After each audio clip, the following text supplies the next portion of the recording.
Les alertes météo à la télévision nous avaient prévenu que cette tempête serait dangereuse, plus que les autres que nous avions déjà encaissées. Alors, Emma et moi, nous avions tout préparé. Emma est ma meilleure amie. Elle a de longs cheveux blonds et des yeux verts. Contrairement à moi, elle n'a pas d'enfant, mais elle est la marraine de mon petit garçon, Tom, qui a 2 ans maintenant. Elle le chouchoute sans arrêt. Emma et moi, nous vivons dans la ville d'en bas. Nous avons un magasin de bijoux fantaisie. Après avoir tout mis en place pour le protéger, nous avons aidé les autres commerçants à tout barricader en mettant de gros sacs de sable devant les portes pour que l'eau ne déborde pas chez eux, ni dans les restaurants qui se trouvent aussi en bas des immeubles. Après l'inondation, les conséquences étaient horribles. Il y avait beaucoup trop de dégâts matériels. Alors oui, ce n'est que des dégâts matériels, mais comme nous, énormément de commerçants avaient été inondés, avaient tout perdu, et ce n'était pas la première fois. La colère gronde. Pourquoi n'aurions-nous pas le droit de nous installer sur les toits, nous aussi? Les commerces apportent beaucoup à l'économie de la ville.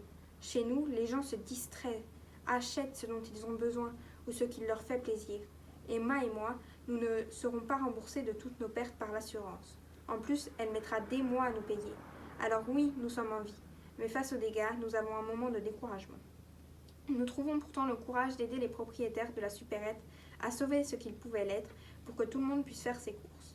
Les stocks des habitants de l'immeuble et des immeubles voisins commençaient à vachement diminuer. En plus de ça, il fallait remettre en route le meilleur kebab du monde, car tout le monde en avait envie. Par la suite, Emma, Tom et moi avons été faire des courses pour les petits vieux de la ville qui avaient beaucoup de mal à se déplacer dans la ville inondée. Sur notre toit, le vent a emporté 2 arbres et dispersé des plantes partout. Mais sinon, nous avons de la chance. À part 2 ou 3 planches arrachées, nos cabanes n'ont pas trop souffert. Je traverse le potager. Il y a un endroit où les habitants se retrouvent pour méditer. Une cabane en bambou un peu à l'écart. J'entre et je m'installe. Je me demande comment faire pour que la ville redevienne calme et paisible. Je passe plusieurs nuits à y penser, mais je n'y arrive pas à trouver l'action idéale. Après plusieurs jours, je ne suis pas plus avancé et je n'en peux plus. Au bout de 3 nuits blanches, je crois enfin avoir trouvé une idée. Pourquoi ne pas réunir tous les habitants de la ville pour décider qui ferait quoi? Mais les habitants ne sont pas d'accord. Une femme a déjà organisé une réunion et des décisions ont été prises. Alors, je retourne dans la cabane de bambou. J'ai décidé de trouver une autre idée. Après 2 jours de recherche, je me dis, cette idée est la bonne. Je propose que chaque habitant répare les dégâts que l'inondation a causés à sa maison ou à son immeuble. Ensuite, il ne restera que les bâtiments qui ne sont pas habités à réparer. Là, tout le monde participera afin que la ville se reconstruise au fur et à mesure. Beaucoup d'agitation en ville depuis que l'inondation a frappé. Il y a quelques jours, les tâches nécessaires à la préparation de l'action collective ont été réparties. Beaucoup de gens participent et tout le monde se montre enthousiaste. Moi, je m'occupe surtout des toits. Je gère de l'électricité en pédalant sur mon vélo d'appartement qui est relié à une batterie. Une fois la batterie chargée, je n'ai plus qu'à monter sur le toit de mon immeuble et à la brancher à une des lampes qui s'y trouvent. Cela permet aux réfugiés climatiques qui vivent d'avoir de la lumière pour plusieurs nuits. Je les aide aussi à entretenir leur jardin. Hier, j'ai vu des amis qui participent comme moi au projet. Nous avons aménagé un vieil entrepôt pour que les réfugiés climatiques et les personnes dont la maison a été détruite par l'inondation puissent s'y réfugier. Quand nous avons terminé, nous sommes sortis. Mais il reste encore quelques centimètres d'eau au sol. Nous étions obligés de porter des bottes et nous avancions lentement. Heureusement, l'eau est redescendue dans quelques quartiers de la ville et nous sommes rapidement arrivés dans une zone sèche. Nous nous sommes ensuite rendus dans une pizzeria pour manger avant de nous remettre au travail. Après avoir terminé de manger, nous nous sommes rendus dans un quartier ayant été particulièrement touché par l'inondation pour aider un groupe de personnes à pomper l'eau à l'aide d'une pompe manuelle empruntée à la caserne de pompiers locale dans une vieille citerne pour la stocker. À la fin de la journée, j'étais épuisé, mais aussi très content d'avoir aidé ces personnes. Je me trouve très haut sur une falaise d'eau, totalement naturelle, qui est reliée à une grotte lumineuse contenant énormément d'eau fraîche, sous forme d'un petit lac. La grotte est chaude et son environnement est très particulier, car cet endroit était autrefois un volcan. L'eau du lac permet d'aider les gens, car elle a un effet kiné sur leur corps. Comme elle est située en hauteur, elle les protège aussi des inondations, même si aucun d'entre nous n'avait prévu ça quand elle a été découverte. La falaise est si vaste qu'elle permet aux sans-abri de s'y abriter sans limite de temps. Désormais, certaines personnes vivent aussi dans la grotte, sans plus craindre les inondations, tout en restant en bonne santé. Moi, l'infirmier Rachid, à force de venir aider des gens à se baigner dans le lac pour se calmer, après l'inondation ou guérir d'une blessure. J'ai remarqué quelque chose, ceux qui en buvaient un petit peu semblaient se porter encore mieux que les autres. Au bout d'un moment, j'ai décidé de faire officiellement de cette eau un médicament. J'ai rassemblé des dizaines de petits pots pour les remplir et les distribuer aux personnes malades. Et effectivement, cette eau est miraculeuse. Elle protège de toutes les maladies et guérit des plus graves, ce qui ne peut qu'être positif dans la vie de tout individu. Dans notre ville, l'eau représente le malheur et la guérison à la fois. C'est peut-être moins bizarre que ça ne paraît. Moi, Alexia Smith, je réunis tous les habitants qui ont survécu à l'inondation. Certains sont sans abri, trempés, stressés, traumatisés, et quelques-uns d'entre eux ont peur pour leur avenir dans cette ville. Je les réunis chez moi sur mon toit, car presque tous les autres toits habités sont détruits ou encore noyés par la pluie qui a causé l'inondation. J'ai organisé cette réunion pour communiquer, parler de la situation dans laquelle on se trouve, pour réfléchir, penser et prendre des décisions afin qu'une telle catastrophe ne se reproduise plus, pour trouver des solutions qui permettraient de ne plus subir les mêmes conséquences. Chacun des présents et présentes, dans l'état dans lequel il ou elle se trouve, propose des idées, des solutions qu'ils ont en tête, mais certaines personnes ne veulent pas prendre la parole à cause de ce qui s'est passé. C'était trop violent pour qu'ils puissent y réagir aujourd'hui. Après un moment de discussion, nous avons pris quelques décisions. Aider les gens sans abri en les logeant chez d'autres qui ont encore le leur, construire un barrage en amont dans la ville, reconstruire ce qu'on peut, récolter l'eau qui stagne sur les toits pour la rejeter dans les réseaux et vers la mer et nettoyer les rues. Je me nomme Takashi Hayato, habitant de Mondstadt, une ville très connue depuis maintenant quelques années pour sa célèbre fête des Lumières annuelle. Et si je vous expliquais ses origines? La ville était auparavant dirigée par le peuple voisin, c'est-à-dire que ses habitants n'avaient aucune liberté. Ils étaient soumis. Un beau jour, ils se sont révoltés et se sont battus pour leur indépendance. La guerre a duré plusieurs mois, mais un soir, enfin, notre peuple finit par gagner la dernière bataille. Ils décidèrent alors de fêter ça. C'était un moment chaleureux, plein de lumière. Et aujourd'hui, nous continuons de faire la fête à cette date pour nous rappeler du jour où notre ville est devenue indépendante. Au fil des années, nous avons même ajouté de nouvelles coutumes, comme le lancer de lanternes sur l'eau pour rendre hommage aux morts de la bataille. Cela donne un résultat magnifique, je vous le promets. En fin d'après-midi, toute la population pose des bougies devant la maison et les immeubles pour annoncer le commencement de la fête, qui durera toute la nuit, comme c'était le cas pour nos ancêtres. Et quand la nuit tombe, nous allons près de la rivière y déposer nos lanternes. Moi, j'ai enfin fini la décoration de ma bougie. Mes 5 frères jumeaux sont fort jaloux, car j'ai la plus belle, mais bon, j'y peux rien, je suis l'aîné après tout. Nous allons les poser dehors, sur la pile de fenêtre, près de celle de nos parents. Puis nous décidons de nous rendre sur le lieu de la fête au centre-ville, car elle va bientôt commencer. Ma seule envie, c'est de boire. C'est clairement une passion. Je pense même que je vais finir Saoul, boire sur mes frères pour me gérer après. J'aimerais aussi entendre les nouveaux chanteurs. J'espère qu'ils seront mieux que ceux de l'année dernière. Nous venons d'arriver au centre, et bordel, c'est déjà plein de monde. Dire que ça sera comme ça pendant toute la soirée. Heureusement que je suis habituée à la foule. Nous prenons place sur la terrasse d'un bar, pas loin de la scène, pour bien boire et entendre la musique. J'adore ces moments, ça me met vraiment de bonne humeur. La soirée passe, tout le monde profite bien, chante, danse, rigole. Bref, la joie s'affiche sur le visage de tout le monde, jusqu'à que... Je suis tranquillement en train de boire, la table est déjà remplie de verres de bière quand je remarque qu'il bouge de manière anormale. Pas comme si on avait cogné la table ou quoi que ce soit du genre, non. Il tremblait de plus en plus fort. Nous sommes arrivés de loin. L'île ressemblait à un animal bizarre. Puis nous avons aperçu des dunes et 5 minutes plus tard, nous avons débarqué. L'île ressemblait à un endroit du paradis. Des palmiers, des fruits exotiques, du sable blanc, de l'eau claire, de l'eau de source. C'était un coupé à le souffle. Nous aurions pu y vivre longtemps. Mais ce n'était pas le but. Nous devions retrouver les disparus. L'endroit était si beau que nous les avions oubliés. Nous avons commencé à marcher. Derrière les dunes, il y avait des arbustes et plus loin, des rangées d'arbres. Nous sommes entrés dans une sorte de forêt tropicale.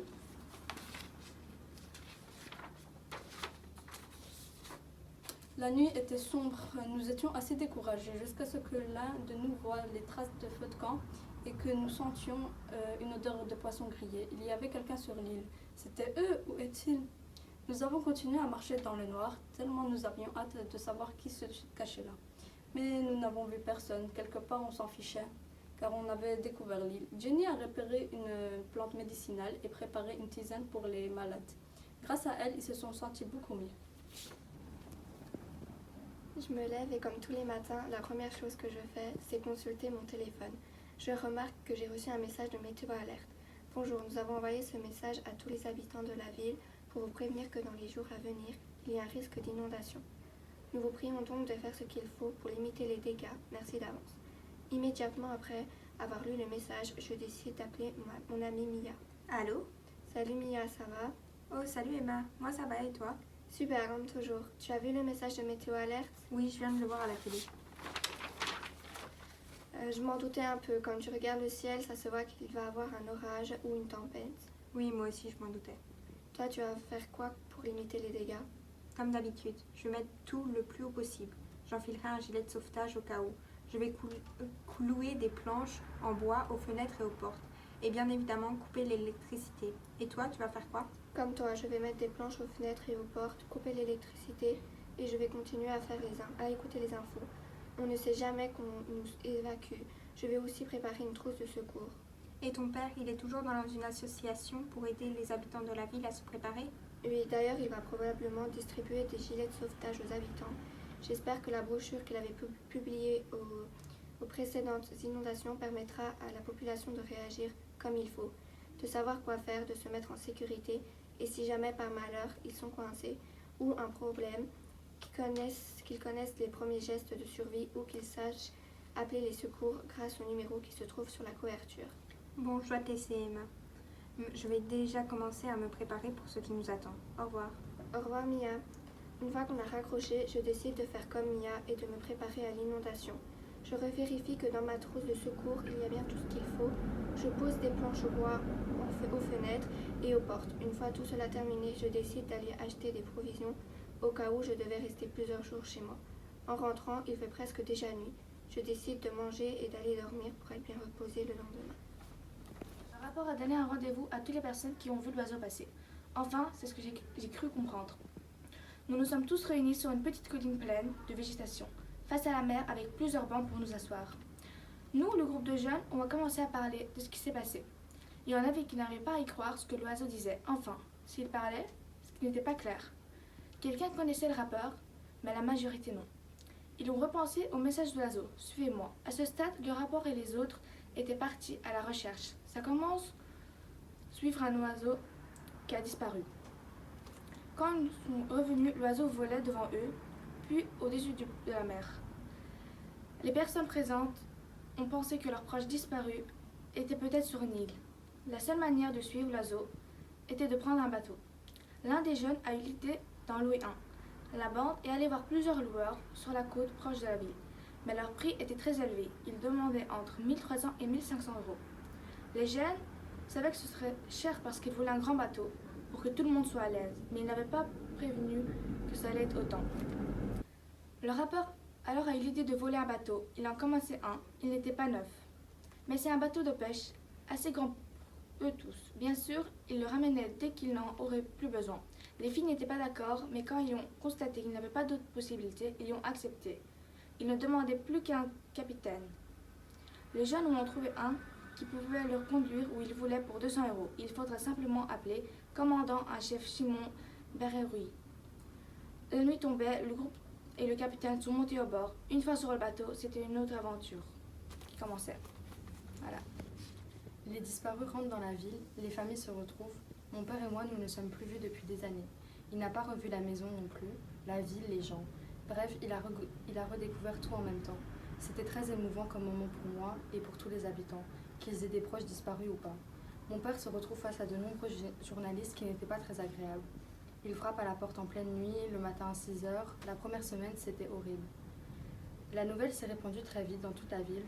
Certaines personnes étaient outrées de la manière de faire du médecin, d'autres étaient assez impressionnées. Ce que nous ne savons pas encore, c'est que le médecin aura beaucoup d'ennuis avec la justice par la suite. Son argument est pourtant valable, il a voulu sauver des vies et nos vies en particulier. Les habitants qui avaient disparu ont eu beaucoup de difficultés à retrouver leurs anciennes habitudes, aller faire des courses, prendre la voiture, dormir seul, et puis aussi leur fréquentation n'était plus les mêmes. Aux yeux de mon père, la ville était peuplée de gens inconnus, la ville, les bâtiments, les systèmes étaient différents. Je me trouve sur un toit. C'était le soir, je regardais les étoiles et la lune avec mon télescope, comme tous les soirs, quand tout à coup j'entends plusieurs personnes demander de l'aide. Je décide de vite descendre chez eux. Ils se trouvaient au 4e étage.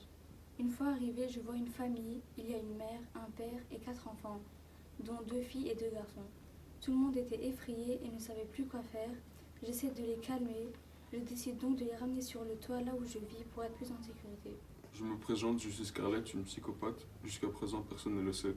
Mais on s'en fout. Pour l'instant, ce n'est pas ce qui me préoccupe. Le fait est qu'une inondation a ravagé la ville et a saccagé ma cabane et les affaires qu'elle contenait. Je vais vous raconter comment ça s'est passé. Déjà, j'habite en bas. En bas, les rues sont sombres, il fait noir toute la journée. Dans ce quartier, les rez-de-chaussée, c'est pour les migrants ou les gens comme moi. Personne ne savait qu'une nouvelle inondation arrivait. Du coup, quand l'eau est montée, tout le monde courait, paniqué. Tout le monde courait paniqué. Dans une situation normale, j'aurais rigolé jusqu'à en mourir. Sauf que là, ça me concernait aussi. L'eau montait à une vitesse incroyable. J'étais en danger, je pouvais mourir à chaque instant. Je devais sauver ma peau. Pour faire simple, j'étais obligé de coopérer avec les autres habitants de la ville pour les sauver. Si je les aidais, aider les autres c'est horrible, ils m'aideraient en retour. C'est du donnant-donnant. Après, je pourrais les tuer tranquillement. C'est ce que je me disais pour me donner du courage. Je me suis donc lancé. Les gens essayaient encore de courir avec de l'eau jusqu'à la poitrine. Tout le monde cherchait une échappatoire. Sous la force de l'eau, rien ne restait intact. Tout était brisé. Il y avait des gens qui pleuraient et j'en ai vu qui en tuaient d'autres pour se sauver. C'était la panique pour moi. Même pour moi. D'abord, je me présente. Moi, c'est Brulux. J'ai 25 ans et toutes mes dents. Je suis petit en taille. Très petit en fait.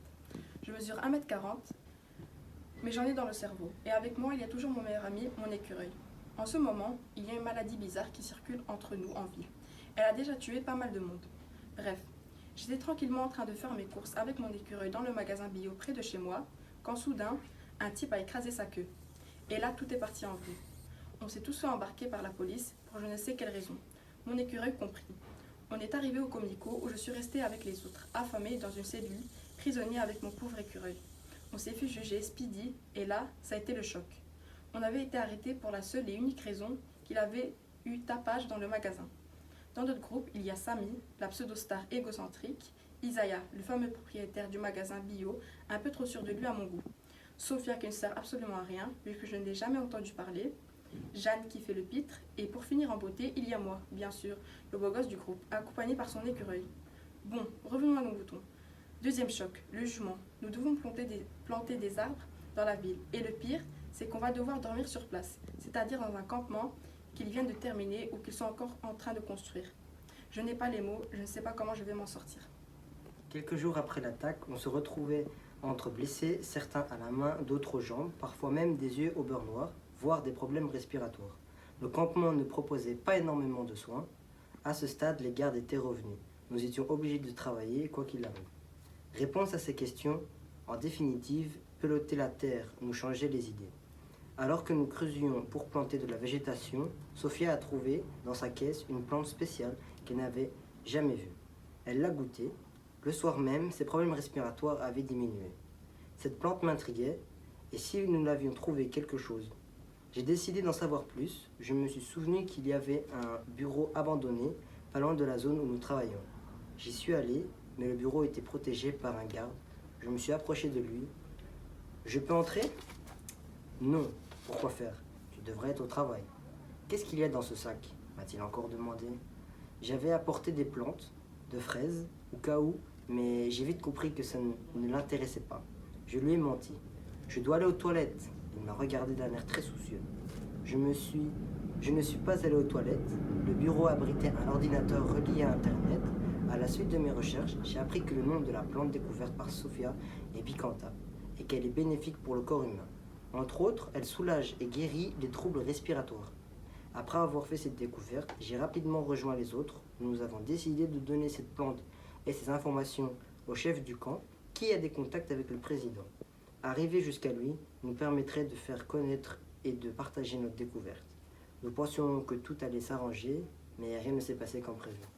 Après tout ce boucan, l'attaque ratée, la mort de plusieurs centaines de personnes, je décide de lâcher cette affaire. Je ne peux pas continuer à travailler avec une personne aussi incapable que M. Kennedy, le frère de ce président que je suis censé servir. Il m'a fallu des années pour créer ce personnage, le fameux garde du corps impitoyable. Aka le bourreau, fausse carte d'identité, faux CV, tout est faux. Le seul truc qui pourrait me faire tomber, c'est qu'une personne qui a connaissance de ma véritable identité me reconnaisse. Autant dire que je ne risque pas grand-chose. Voilà. Pourtant, ce jour est peut-être arrivé. Les citoyens que j'ai capturés et envoyés en camp spécial pour éviter que le remède à la toxine soit dévoilé sont tous devant moi, avec leur ami face au président. Tout en racontant leur histoire et en lui donnant l'éventuelle solution, une femme qui dit s'appeler Jan me regarde fixement comme s'il me connaissait. Soudain, elle interrompt sa longue discussion avec le président et s'adresse à moi. Vous êtes le criminel qui a trahi Sa Majesté, le roi du Bruxland. Le Bruxland est un petit pays africain, peu connu même si son roi est immensément riche. Je l'ai quitté dans des circonstances troubles.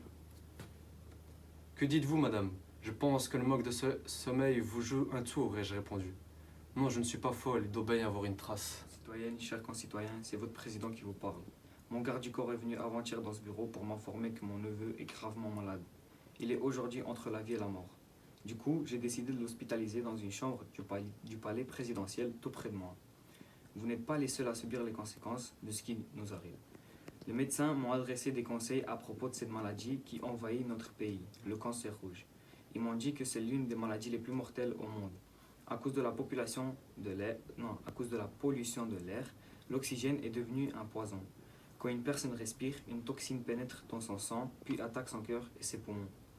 La personne a ensuite des difficultés à respirer normalement, elle étouffe et crache du sang.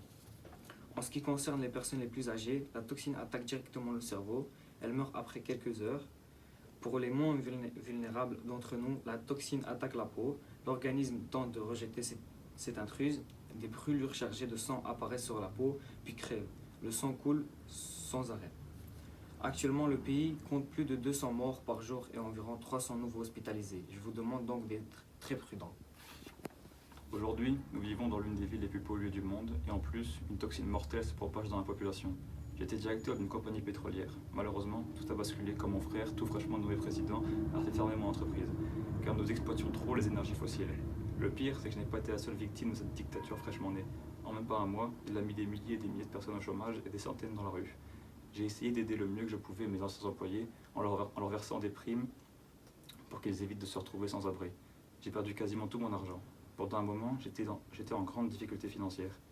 Un jour, la chance m'a souri et j'ai gagné le gros lot. Je dois avouer que ça fait du bien de gagner une grosse somme sans rien faire. J'ai décidé d'investir mon argent dans la création d'un groupe qui va renverser la dictature. Étant donné que le président se moque des gens qu'il a mis au chômage et dans la rue, je pense qu'il n'y a pas d'autre solution. J'ai entamé ce combat un peu malgré moi après la mort de ma mère et j'ai consacré toute ma vie à la recherche médicinale pour trouver un remède naturel contre le cancer. Peut-être était-ce au départ pour me consoler de sa mort, mais au fil des années, j'ai su oublier et passer à autre chose. Cependant, peu après cette perte tragique, je me suis fortement lié à David. Au fil du temps, nous avons créé des liens entre nous. Il est devenu comme un frère pour moi. Aujourd'hui, j'ai 35 ans, j'ai peut-être enfin trouvé un remède contre le cancer des poumons. L'Anthurium, une plante médicinale. Ce n'est peut-être qu'une légende, mais je voulais en avoir le cœur net. Je me suis rendu sur l'île située au milieu d'une étendue d'eau que l'on surnomme le lac des Souvenants. C'est une allusion à la communauté qui y vit. Retirée de notre monde car elle favorise une vie plus proche de la nature et les soins par les plantes. Une fois arrivé sur l'île, je me suis pas senti très bien accueilli. Certains étaient plutôt joyeux de me rencontrer parce qu'il y avait longtemps qu'ils n'avaient pas parlé à quelqu'un qui venait de l'extérieur. Mais d'autres étaient très réticents à aider quelqu'un qui venait de la ville et qui était depuis chercheur. Constatant cela, j'ai longuement discuté avec Aube, la représentante des Souvenants. Après notre conversation, elle a accepté de m'aider. J'ai immédiatement appelé David qui a protesté, le gouvernement finançait la recherche. Qu'est-ce qui m'avait pris d'aller consulter des gens qui refusaient son autorité, au point d'avoir coupé tous les ponts avec le monde extérieur. Maman m'a fait découvrir son association pour les personnes atteintes du cancer, plus précisément celui des poumons qui a emporté sa mère. Après avoir parlé avec lui, j'ai mené mes propres recherches sur son association. Suite à mes enquêtes, je n'ai trouvé que des avis positifs. Alors j'ai pris la décision de la rejoindre. En faire partie m'aidera certainement à surmonter mon cancer et me faire sentir moins seule. Après avoir passé un mois au sein de l'association, j'ai rencontré 2 filles, Chiara et Laetitia.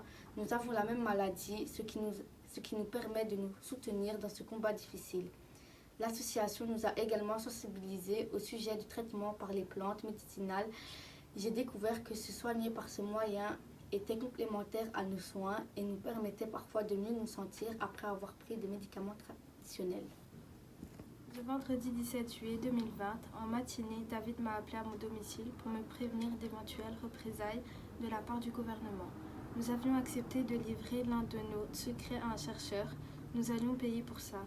Je crois que David avait été averti par une correspondante de Thomas, à qui il ne parlait plus, car il l'accusait de mettre en danger l'existence de leur laboratoire en collaborant avec nous. Cependant, David ne voulait pas être complice de la destruction de notre communauté et il avait donc décidé de m'appeler. Je lui ai demandé de me retrouver en ville pour m'éclairer sur ce qui allait se passer. Quand je suis sortie de notre rendez-vous, j'avais appris que le gouvernement allait saccager notre laboratoire et notre plantation d'anthurium, cette fleur rouge qui aide à guérir de nombreuses maladies et plus spécialement celui du cancer. Dès que j'ai appris le sens de cette nouvelle, j'ai décidé d'aller retrouver Thomas à l'association pour lui faire part de ce que j'avais appris et établir un plan d'attaque. Voici ce que nous avions décidé. Prendre un plan par espèce, ainsi que notre plante séchée et les conserver dans un endroit sécurisé, puis en informant Ho pour qu'elle sache où tout se trouve. Ensuite, nous allons organiser une manifestation le 23 juillet. Celle-ci sera largement médiatisée afin que la population apprenne qu'il est plus sain de se faire soigner par les plantes que par les médicaments nocifs produits par les entreprises pharmaceutiques soutenues par le gouvernement. Pour diffuser l'événement, nous avions développé une stratégie de communication, c'est-à-dire des vidéos présentant notre association diffusées sur les réseaux sociaux, des prospectus distribués aux gens dans les rues et pour finir, des affiches collées au mur. Pour que tout fonctionne, il nous fallait un symbole représentant l'association et nous avons choisi la fleur rouge d'anthurium.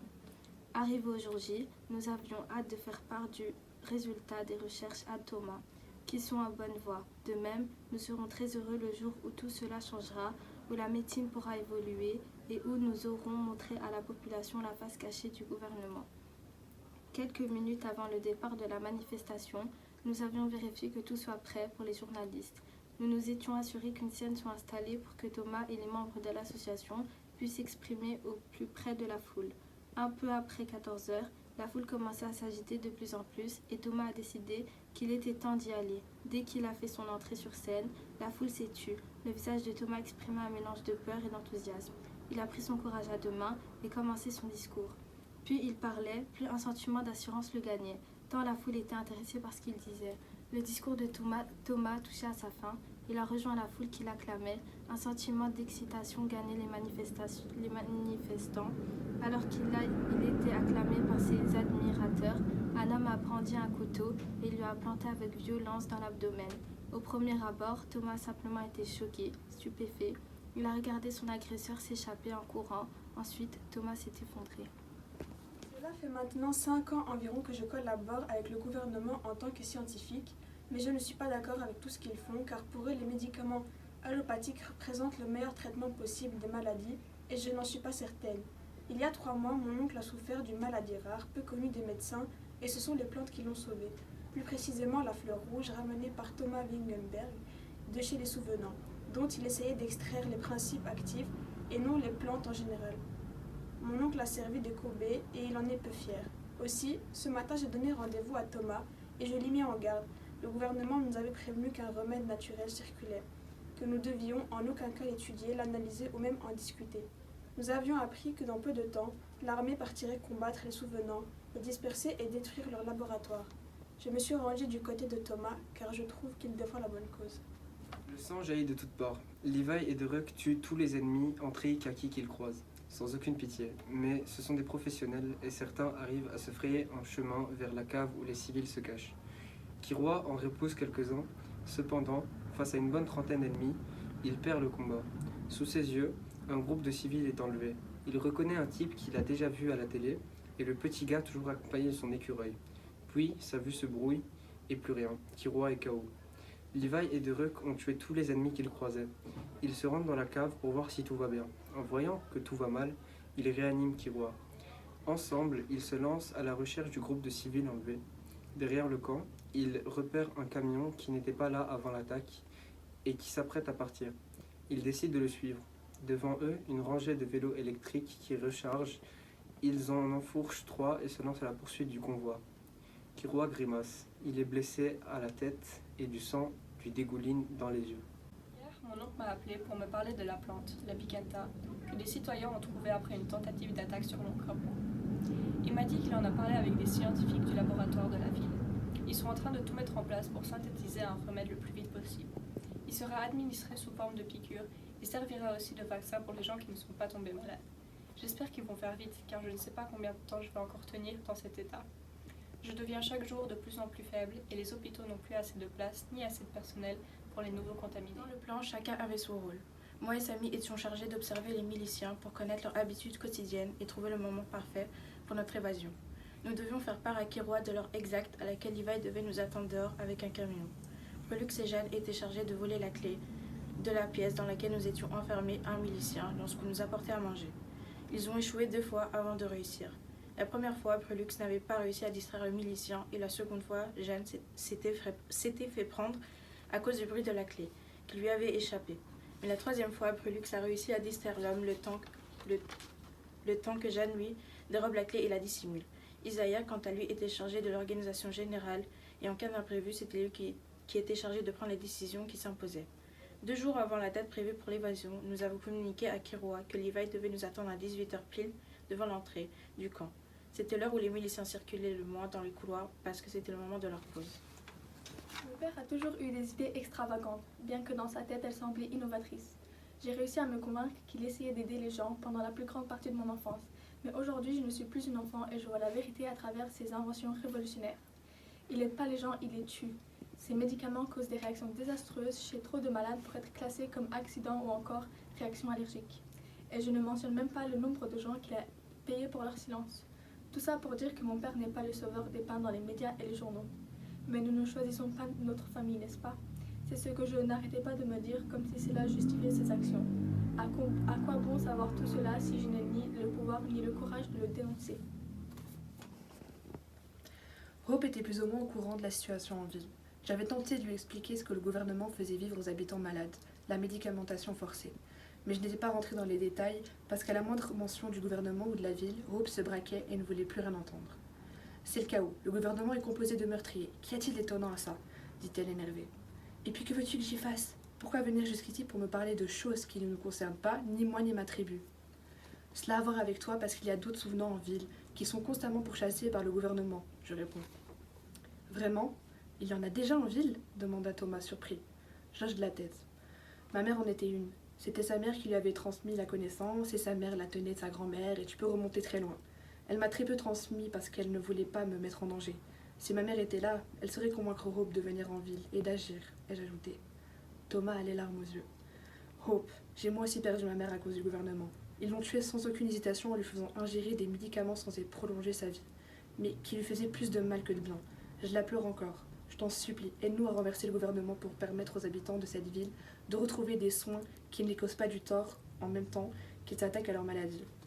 Et puis Hope, je suis chercheur. Ma mère est morte d'un cancer. Je crois que je suis à 2 doigts d'y trouver un remède naturel, mais j'ai besoin que vous partagiez vos connaissances avec moi, que vous me fassiez confiance. Nous ne sommes pas les seuls à avoir perdu quelqu'un qui nous était cher. Des centaines de personnes ont perdu des membres de leur famille, leurs amis, à cause du gouvernement.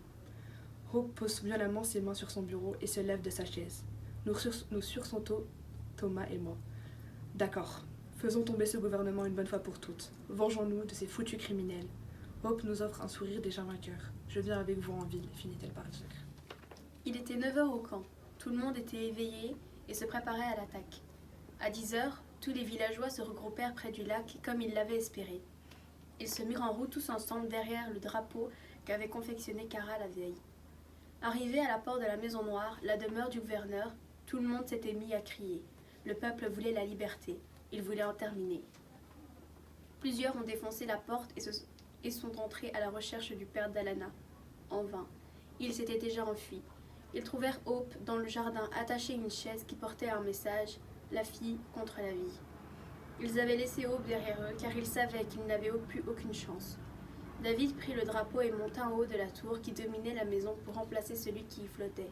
Car une nouvelle ère commençait pour la ville, pour le village, pour la communauté des Souvenants, une ère de paix et de liberté. Donc ma partie s'appelle l'attaque. L'écureuil n'avait pas menti. Les habitants du campement ont vu arriver des véhicules blindés en une équipe d'hommes armés. Leurs pare-chocs sont rapidement venus à bout des clôtures qui enserrent la plantation. Ishaï et Jeanne ont tenté de retenir les gardes qui s'enfuyaient. L'un de leur a simplement indiqué leur local de repos. À l'intérieur de Ruck et Levi combattent les terroristes au sabre. Dieu sait comment ils les ont obtenus. Ils repoussent l'attaque du mieux qu'ils peuvent. Le plus fort et le plus agile du trio, c'est Levi. Il est sans pitié envers ses ennemis.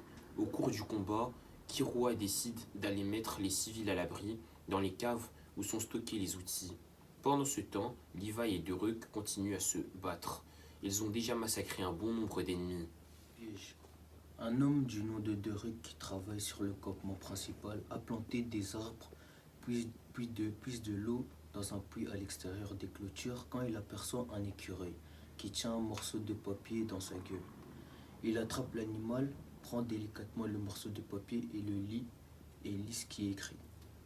D'après ce qu'il comprend, une attaque des terroristes anti-gouvernementaux se prépare contre le campement. Deruk est soulagé.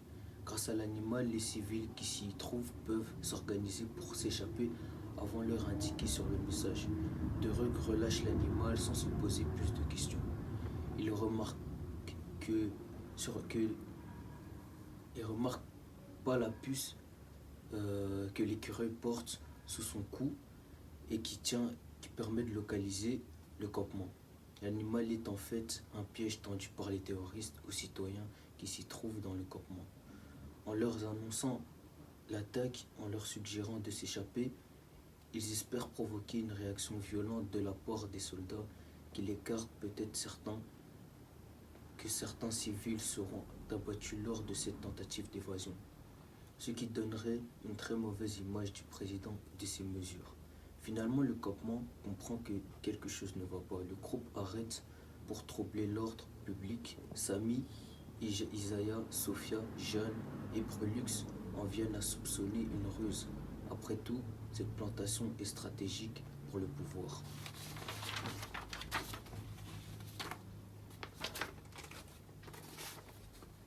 La première est la plus médiatisée.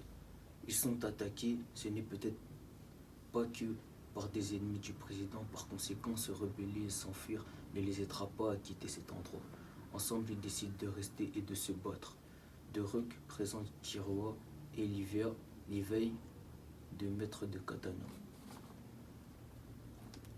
Je m'appelle Olivia, j'ai 25 ans. J'habite sur le toit d'un bâtiment avec mon fils Antoine et mon mari Philippe. Nous habitons vraiment tout en haut de la construction sur un grand toit aménagé. Devant notre cabane se trouve un potager et à côté nous avons installé un système pour arroser les végétaux grâce à l'eau des citernes qui recueille l'eau de pluie. C'est la vie d'en haut. Sur les toits, on trouve à manger, à s'abriter et le plus important, on se sent en sécurité. Nous tous, en plantant, nous ramenons la vie dans la ville. Tous les habitants d'en haut s'entendent super bien. Il n'y a pas de conflit où ils sont vite résolus. Nous accueillons les réfugiés climatiques qui arrivent chaque jour de plus en plus nombreux et sont refusés par ceux d'en bas. Malheureusement, un jour tout cela va changer et ce jour est proche. Salut, moi c'est Jeanne. Nous sommes sortis du camp. En fait, nous avons tempêté en disant que notre peine était terminée et les gardes qui n'en menaient pas large de nous avoir laissés à la merci des brigades de la mort nous ont laissé passer. Première étape franchie. Voici comment la suite de notre action se déroule. Je monte dans la camionnette où se trouve le reste du groupe. Nous sommes contents de nous retrouver, mais il y a plus urgent et nous avons directement pris la route en direction du palais présidentiel. Une fois sur place, je me rends compte qu'il y a beaucoup de soldats devant les différentes portes et que ce ne sera pas facile d'entrer. Après un court moment de réflexion, Levi nous dit d'essayer d'entrer pendant que lui fera diversion. On s'exécute et on parvient à pénétrer dans le palais par la porte de derrière sans que personne ne nous voie. Durant les préparatifs d'évasion, les autres avaient eu accès au plan du palais. Le bureau du président était situé au 3e étage, mais arrivé là, aucun bureau à l'horizon. Nous descendons au 2e et bingo! Une double porte dorée, des vases contenant d'immenses bouquets de fleurs. Nous sommes certainement devant le bureau présidentiel. Étonnamment, il ne semble pas surveillé. J'ouvre la porte. Immédiatement, le président appelle ses gardes qui se trouvent en fait dans la pièce. Il hurle qu'il est mal protégé, qu'il faut nous envoyer dans l'un des camps pénitentiaires. Je reprends mes esprits et crie « Arrêtez !» Le silence règne dans la boutique. Ils me regardent tous. J'ai à peine le temps de rouvrir la bouche que j'entends des sirènes de police. Une tonne de policiers entrent dans ma boutique. Ils plaquent les clients au sol. Je les entends crier. Je ne comprends pas. D'un coup, un policier dans l'armoire en criant « À terre !» et il m'empoigne. « Monsieur, lâchez-moi !» dis-je en me débattant. « Je suis le gérant de cette boutique, vous n'avez pas le droit de me toucher. » Ouais, c'est ça, espèce de singe. Tu ne penses que tu peux réellement être le gérant de cette boutique? Retourne dans ton pays, sale nègre. C'est discriminatoire, voire raciste, monsieur. Je ne vous permets. Le chef de la police, celui qui donne des ordres à tous les autres, m'interrompt. On les embarque tous. Je ne comprends pas. Je suis choquée, triste de voir comment fonctionne notre gouvernement. Un gouvernement nouvellement élu, déjà corrompu, malhonnête, qui ne pense qu'à l'intérêt de ses membres sans jamais se préoccuper du peuple. Nous avons tous fini au commissariat sans avoir commis le moindre délit. Les résistants rassemblés par Thomas et les souvenants se rassemblent enfin après tant de différences de vues sur la meilleure manière de lutter contre le gouvernement. Ils décident de s'unir pour rassembler leurs connaissances et guérir au mieux chaque malade des deux communautés. En associant ce qu'ils savent, ils découvrent de nouveaux moyens de guérison. Une idée extraordinaire leur vient. Ils combinent les principes actifs de différentes plantes dans une sorte de pastille qui ressemble aux médicaments traditionnels. Cela convainc beaucoup plus facilement les personnes malades qui doutent encore. Cette façon de faire connaît un grand succès. La combinaison fonctionne à merveille et permet enfin aux malades du cancer de guérir de manière plus naturelle. Chiara était sur les réseaux sociaux. Cela faisait quelques semaines que la toile parlait de Thomas, de ses recherches. L'homme avait plaqué son laboratoire pour partir à la rencontre d'une communauté. Certains parlent de sectes qui transmettaient oralement ses connaissances à propos des plantes médicinales. Certains posts parlaient de souvenants, car ces gens étaient les seuls à encore connaître les usages des plantes. Chiara cherchait des profils de souvenants pour s'informer et comparer l'action des médicaments traditionnels et des plantes médicinales. Lorsqu'elle tomba sur une femme nommée Hope, Hope était une souvenante que Chiara avait déjà vue quelque part, bien qu'elle ne se souvienne pas très bien où. Chiara lui envoya un message pour lui demander si elle pouvait lui donner quelques informations utiles sur l'usage des plantes médicinales. Hope lui répondit. Elle lui montra différentes espèces de plantes, les effets de celles-ci et comment composer des remèdes. Chiara trouva cela plus efficace que les médicaments qu'elle connaissait, car elle avait remarqué que plus les gens les prenaient, plus cela les affectait. Tandis que Hope lui affirmait que de plus en plus de gens utilisaient les plantes médicinales parce que cela les soulageait, mais aussi parce que les effets secondaires étaient moindres. Depuis cette rencontre, Chiara avait changé d'avis.